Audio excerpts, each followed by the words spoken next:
Hey guys, what's going on? It's Eli, and yep, continuing on reviewing Christmassy films, and this time, that's right, you read the title, you know what we're reviewing, and who's back with me, and for the first time reviewing Christmassy films, and that is my good friend Elijah Goring. Good to have you back and for reviewing Christmas films. My pleasure. But thank you, though. Yeah. So we are in fact reviewing Home Alone. Now, what do we have to say about Home Alone? We might as well start with you. Um, God, that's a good question. Home Alone's a classic. Well, I mean, a Christmas classic, but it's a family comedy. Yeah. But everybody loved that movie, especially America loved that movie. I know it's underrated, but Yeah. it came out the same year as Edward Scissorhands. But Yeah. on the other hand, but that movie. Well, this movie, as we speak, it was number one in the box office for like two weeks or a week. In fact, that movie, I think Home Alone is the number one movie in the box office, actually. Yes. For And sure. and also it beat Edward Scissorhands, actually. But sadly, that was a good movie. Mm-hmm. Yep. So that's true. And for me, because what I think about Home Alone is, well, I will admit it's great. It's a great Christmas, and holiday film, but sadly, because I'm just not really into Home Alone that much. One thing I do not like about this film is Kevin's entire family. They're just horrible to him. Like, most notably, aside from his siblings, there's also his uncle. Oh my gosh, like his uncle's horrible to him, and so are his parents. And yet, after the ending to Home Alone, and when we come to the sequel, they're just out of nowhere. They're still giving him a hard time, and so on. That's one thing that I can't stand. But also what I do like about this film is, well, of course, Kevin, obviously, and also the two crooks, Harry and Marv. And also the next door neighbor, like Ben Shovel Slayer, like whatever his name is. At first, because you think that he's bad and such and evil, and even like Kevin terrified of him. But when we come to that sequence where they're at the church, and his granddaughter is up there, in the choir. Yeah, it's a very good sequence. And up to when, another great sequence is, of course, when the two crooks, they're breaking into the house, and, they come across, Kevin's traps, and just, it's great, And that whole sequence with the crooks in the house and them, going through the traps and so on. What do we have to say about that with you? What do you have to say about that? Oh, okay. Oh my God. Yeah, it's a very. I think the concept of the movie was very interesting, but it actually, in my opinion, it was a very interesting concept, and I love that movie, and Home Alone is one of my favorite holiday movies growing up, and it's like this. Kevin lives in a dysfunctional family. It's like they run around every day and throughout their lives, and all of a sudden, when the pizza scene, when the mother brought like 20, I don't know how many pizza boxes that they brought, like 10 of them, 10 pizzas, I believe. Yeah. It's a very, the family gone crazy, bless you, gone crazy. No, I just coughed, so. Oh, sorry, sneeze. But anyway, No. getting back to my conversation, like I said, the family gone crazy, neurotic, berserk, and very, very dysfunctional. But Kevin, he's a little kid, and his older brothers and sisters don't like him, and his uncles and aunts, and Yeah. especially his parents do not like him. I would say, and I mean by don't like, I mean hate him. They hate him. I know they love him, but from the other line, they hate him because he's a troublemaker. He's a troublemaker. But on the other hand, he's a good kid, but he didn't do anything wrong. Exactly. Yeah, but the family is very dysfunctional, and they treated him unfairly. It's like that's their kid. Yeah. He's family. He's family to them, and like the brothers, the sisters, the uncles, the aunts, including his parents.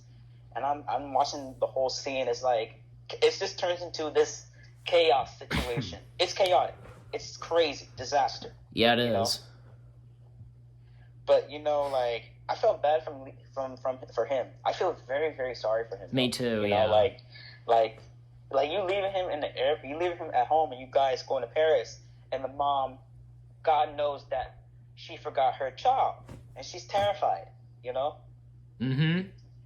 But you know that the idea of a movie like that, which is kind of it's a big crazy movie, but it's a huge hit. But you know, I'd never seen a movie like that before. But you know, that movie was very ironic because the casting was great. Macaulay Culkin did a great job in that movie. Oh yeah. You know, Catherine O'Hara Catherine did a O'Hara. great job. Yeah, Catherine O'Hara did a great job, and John Hurd did a great job. Also, God rest his soul. And yeah, you know, I mean, it's a great Christmas movie, but it's like Now, wait a minute, who'd you say again? John who again? John Hurd. John Hurt, right? Okay. And there was The also father.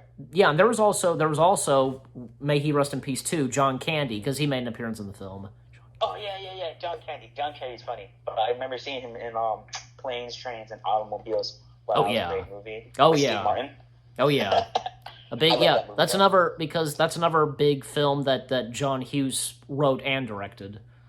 Yeah, you know, I think Chris Columbus directed this film. Correct. Yeah, he directed this film, and also he directed Harry Potter and the Sorcerer's Stone and Chamber of Secrets. And he directed others like his first ever film he directed was The Adventures in Babysitting, and then he would also, I believe I think he went on to direct, I think it was Mrs. Doubtfire. I want to say that was the movie he directed that, and there was a movie that he also directed with Robin Williams, which had to do with robots. So like Robin Williams was a robot. Oh, that movie, I know what you mean. I don't know what the name of it. I heard that movie was really good. Yeah, like it has him and Sam Neill. So, but back on the subject of Home Alone, like also the music by John Williams. Well, it's John Williams. His music's fantastic. Yeah, it's very ironic as I thought, you know, and the score was pretty ironic. It has moments, you know, Christmas moments, funny moments. Yeah, and I think all of that. I think John Williams, he would know how to do music for like a Christmas film, and same goes for Danny Elfman. Mm-hmm. I feel like, you know, the soundtrack, the score of the movie. I'm thinking, oh, they tried to catch the plane. That's very ironic. That was very that's very very ironic. That sequence, yeah, because as they're running down through the airport, and you know the "Run Run Rudolph" song playing, that totally fits. Yeah, I thought, you know, I think, you know, people love this movie because, you know, the reason why they love this movie because it's a comedy. It's a Christmas comedy. Because, you know, Christmas has like this type of genres like horror, action, thriller mostly. But, you know, I mean, I love Christmas because it's my favorite holiday, and, you know, basically, I thought Home Alone was very intriguing, but I really loved the movie in my heart because, you know, it's a very funny movie, and, you know, John Hughes produced this movie but not directed. I know he directed Ferris Bueller's Day Off and the movie that we talked about, Trains, Planes, and Automobiles, he also produced the live action 101 Dalmatians with Jeff Daniels and Oscar winner Glenn Close. Yes, that's right. And also did Flubber and Miracle on 34th Street. Yeah, that too, I forgot. Yeah. And this movie is from 20th Century Fox. Yes, it is. Correct. I've been a fan of Fox, though. Me too. And still a bit of a shame that it's no longer called Fox. With the word Fox not in there, it's now just 20th Century Studios. But I think for us, we still call it 20th Century Fox. Fox, yeah, I agree. You know, I grew up watching 20th Century Fox movies, but my first 20th Century Fox film I ever saw, God, it's a lot of them. I think X-Men, that was my debut. Yeah. I know it was a Marvel movie, but it's my debut, actually. But getting back to Home Alone, Home Alone, for me, is a very, very unique film for the whole family. It's a family comedy. You know, it's the funniest movie in the whole world, I guess.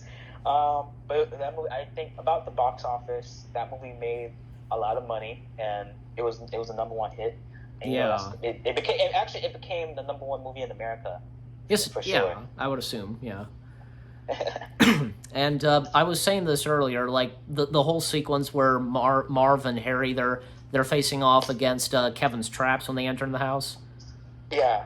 Yeah, you realize this, and have you ever seen these videos? Because I feel like mentioning this. There are two videos where both Home Alone both the first and second film, where real life doctors and nurses, they're talking about it and going through like what would really happen, and because of those injuries that happened. Have you not seen those videos?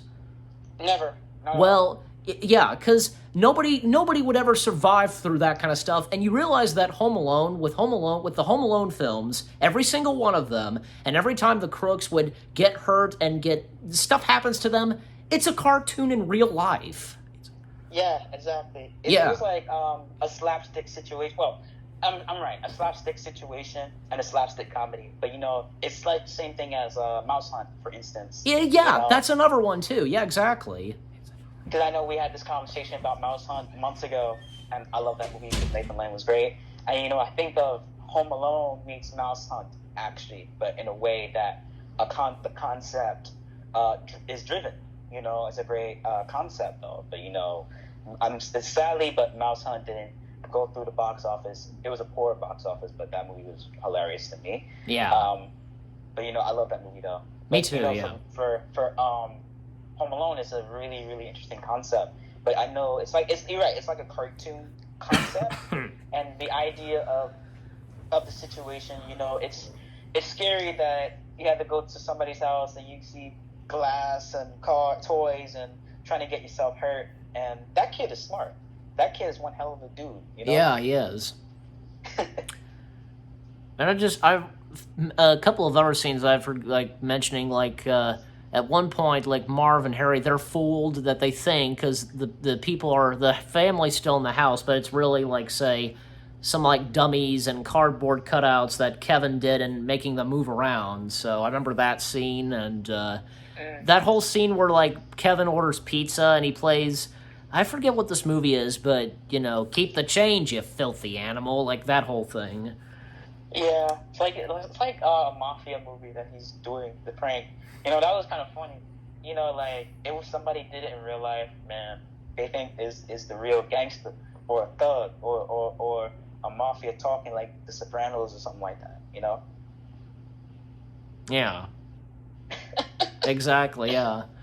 But anyways, the ending is great. Everything seems okay for Kevin and his family. They're all getting along, and especially for the next door neighbor, his family arriving. And the last thing is because at one point earlier in the film, Kevin destroyed most of Buzzy's room, and Buzzy shouting, "Kevin, what did you do to my room?" And that's where the movie ends. And yeah, but what do we have to say about Home Alone, to finish off this review? Oh, okay. I think Home Alone is a very funny movie, but it's crazy, it's neurotic. But it's a classic holiday movie because it comes on Freeform and it's on Disney Plus on right now. I would have to say Home Alone is one of my favorite movies growing up, and I really enjoyed it a lot. Yes, yeah. So, and again, I can't deny the fact that Home Alone, it's a great Christmas film, and even though I'm not really a fan of it, and I could just. Sometimes I would watch it. That depends. If I recall, my mom and I, we did see this in theaters. I believe it was I think it was Flashback Cinema that showed this. And, it was nice seeing it on the big screen. I will admit. It was good. It was okay seeing it on the big screen for me. But, I guess with all that being said, how do we rate Home Alone? For me, that's a tough one. I would have to say 4 stars. 4 stars? Mm-hmm. Okay.